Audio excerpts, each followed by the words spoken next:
Washington DC पहुंचे PM Modi. अमेरिकी delegation ने किया पीएम का स्वागत। पीएम ने अमेरिकी अधिकारियों के साथ मिलाया हाथ। ब्लैक जैकेट में देखे पीएम।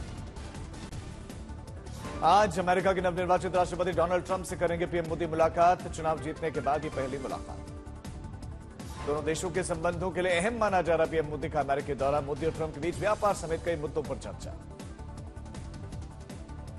वॉशिंगटन डीसी में प्रधानमंत्री मोदी का स्वागत करने के लिए बड़ी संख्या में भारतीय मूल के लोग जुटे। पीएम मोदी से मिलने को लेकर गजब का उत्साह दिखा। पीएम मोदी के अमेरिका दौरे पर कांग्रेस अध्यक्ष खड़गे का बयान। कहा कि अमेरिका से अमानवीय तरीके से भेजे गए भारतीयों पर ट्रंप से बात करें पीएम। आज संसद के दोनों सदनों में वक्फ बोर्ड पर की जेपीसी रिपोर्ट होगी पेश। लोकसभा में जगदम्बिका पाल, राज्यसभा में मेधा विश्वम कुलकर्णी टेबल करेंगे रिपोर्ट। चुनाव से पहले राजनीतिक पार्टियों की मुफ्त की योजनाओं के ऐलान से सुप्रीम कोर्ट नाराज। कहा कि हम परजीवी वर्ग तैयार नहीं कर रहे हैं क्या। सुप्रीम कोर्ट ने अपनी सख्त टिप्पणी में कहा कि लोगों को अगर राशन और पैसे मुफ्त मिलते रहेंगे तो इससे काम करने की इच्छा नहीं होगी। जस्टिस गवाई और जस्टिस जॉर्ज मसीह की पीठ की एक याचिका पर सुनवाई कर रहे थे। सुप्रीम कोर्ट की टिप्पणी पर कांग्रेस नेता संदीप दीक्षित की प्रतिक्रिया। कहा कि जहां जरूरत वहां पर मिले मुफ्त की योजनाएं, लेकिन सियासी फायदे के लिए इस्तेमाल गलत। कांग्रेस के पूर्व सांसद सज्जन कुमार को 1984 सिख दंगे मामले में पाया गया दोषी। दिल्ली की राउत से बनी कोर्ट का फैसला। 18 फरवरी को सजा पर बहस। सज्जन कुमार को दोषी पाए जाने पर बीजेपी विधायक मनजिंदर सिंह सिरसा का बयान कि अब अगली बारी कमलनाथ और जगदीश टाइटलर की।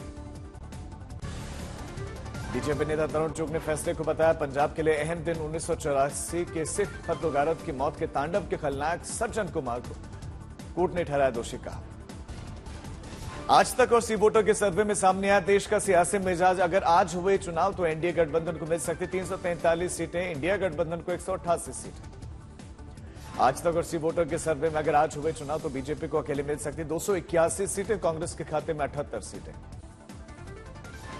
आज तक सी वोटर के सर्वे में पीएम मोदी 51.2% के साथ अगले प्रधानमंत्री के तौर पर लोगों की पहली पसंद। राहुल गांधी के पक्ष में 24.9% लोग। इस सर्वे में लोकसभा में बतौर नेता विपक्ष राहुल गांधी के प्रदर्शन को 24.8% लोगों ने माना बहुत अच्छा। 26.9% ने कहा कि बहुत खराब। पश्चिम बंगाल विधानसभा में ममता सरकार का बजट पेश। बाद में ममता ने कहा कि राज्य में वैध पैसा जारी नहीं कर रहा है केंद्र और बीजेपी ने नारेबाजी की। उत्तराखंड में हाईकोर्ट पहुंचा यूसीसी का मामला। सीएम धामी ने कहा कि मामला कोर्ट में है, अदालत की प्रक्रिया के हिसाब से जवाब और जानकारी देंगे। पटना में सीएम नीतीश ने बीजेपी को फिर से दिलाया भरोसा। कहा कि हम लोग एकजुट हैं, अलग नहीं होंगे। दिल्ली में अब केंद्र सरकार की सभी योजनाएं दिल्ली में होंगी लागू। 100 दिनों के एक्शन प्लान की तैयारियां। विकसित दिल्ली संकल्प पत्र के लिए एक्शन प्लान। चुनावी वादों को हकीकत में करने की कवायद है।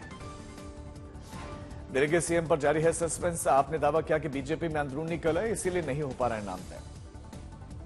आप प्रवक्ता प्रियंका कक्कड़ का दावा कि सरकार के बिना लोग परेशान हैं।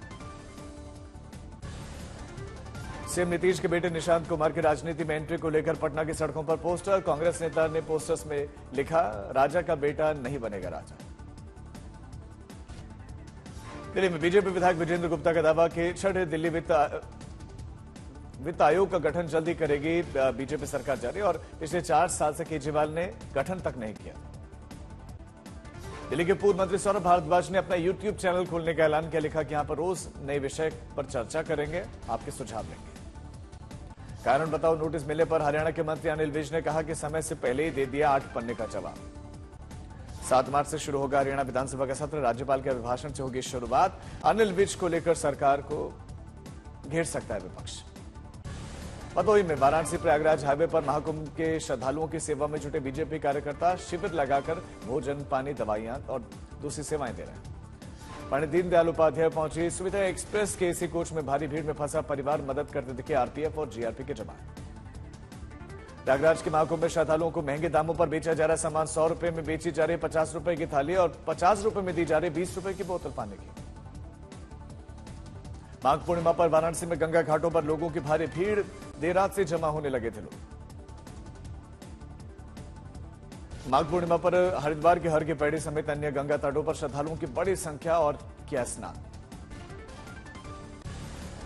यूट्यूबर अपूर्वा मखीजा ने मुंबई में खार पुलिस स्टेशन में उनसे पूछताछ। कहा कि समय रैना का शो स्क्रिप्टेड नहीं था, शो में स्वाभाविक प्रतिक्रिया निकली। मुंबई के खार पुलिस स्टेशन पहुंचे यूट्यूबर समय रैना की वकील, कहा कि समय रैना अमेरिका में फिलहाल है, 17 मार्च को लौटेंगे मुंबई।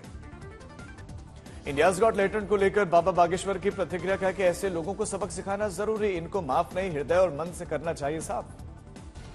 ग्वालियर में सनातन सेना ने रणबीर इलाहाबादिया का पुतला दहन किया, कहा कि जो कोई भी रणबीर का मुंह करेगा काला उसको देंगे 1 लाख का इनाम। बागपत पहुंचे सीएम योगी, आरएलडी के पूर्व अध्यक्ष अजीत चौधरी की मूर्ति का अनावरण किया। देहरादून में 38वें राष्ट्रीय खेल के दौरान वृक्षारोपण कार्यक्रम में शामिल हुए सीएम धामी। भारतीय ओलंपिक संघ के अध्यक्ष पीटी उषा भी नहीं मौजूद। देहरादून में राष्ट्रीय खेल में कुश्ती और हॉकी प्रतियोगिता का आयोजन, सीएम धामी ने बढ़ाया खिलाड़ियों का हौसला। दिल्ली में इंडिया एनर्जी वीक का आयोजन, Bharat America US energy round table में केंद्रीय मंत्री हरदीप सिंह पुरी का संबोधन। एमपी में शिवपुरी के कोलारस में अजीबोगरीब मामला, नन्हे यादव के नाम के शख्स ने शराब की कीमत अधिक करने के लिए केंद्रीय मंत्री ज्योतिरादित्य सिंधिया से गुहार लगाई। झांसी में मिले अंग्रेजों के जमाने के जंग लगे हुए तोप के गोले, खाकी शाह मजार के पीछे सफाई के दौरान ये बरामदगी, एक गोले का वजन लगभग 5 से 7 किलो है। वाराणसी में दर्शनों के लिए पहुंचे 2 श्रद्धालुओं की मौत, भारी भीड़ के चलते हुए बेहोश, अस्पताल में मृत घोषित किया गया। धनबाद में गोविंदपुर साहिबगंज रोड पर अनियंत्रित ट्रक ने ऑटो को मारी जबरदस्त टक्कर, 2 लोगों की मौत और आक्रोशित गांव वालों ने सड़क जाम कर दी।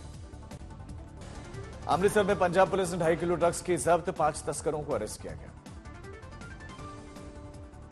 यूपी के रामपुर में मसवासी इलाके में तेंदुए की दहशत और रात में घूमते जंगली जानवरों की तस्वीर भी सीसीटीवी में कैद, वन विभाग अब पिंजरा लगाकर पकड़ने की कोशिशों में जुटी। गोरखपुर में आईआईटी की तैयारी करने वाली एक छात्रा ने सुसाइड कर लिया, आईआईटी मेंस की परीक्षा में कम नंबर आने से परेशान थी। बरेली में गुटखा डीलर अमित भारद्वाज के ठिकानों पर इनकम टैक्स की छापेमारी, अधिकारियों ने गुटखा डीलर को अज्ञात जगह पर ले जाकर पूछताछ की। बुलंदशहर में प्रेमिका की शादी दूसरी जगह पर तय होने से प्रेमी ने ब्लैकमेल कर परेशान किया, प्रेमिका ने खुद को लगाई आग, आरोपी फरार। जम्मू कश्मीर के सोनमर्ग में युवा सेवा और खेल विभाग की पहली बार स्कीइंग कोर्स की शुरुआत, जिले के 30 छात्रों ने हिस्सा लिया। जैसे कि मैं सो रहा हूँ तो पिताजी को जगाना है मुझे, तो वो डायरेक्ट उठाने के बजाय, और हिंसा की परंपरा मेरे यहाँ नहीं थी सौभाग्य से, तो वो क्या करते थे कि उस कमरे में आ जाएंगे या बाहर से गुजरेंगे और चौपाई बोलेंगे, प्रात काल उठ गए रघुनाथा मात पिता गुरु नावई माता। कभी कभी मैं गुस्से में उठ करके अरे पापा चरण स्पर्श किया और सो गया, मैंने कहा अब मत उठाना।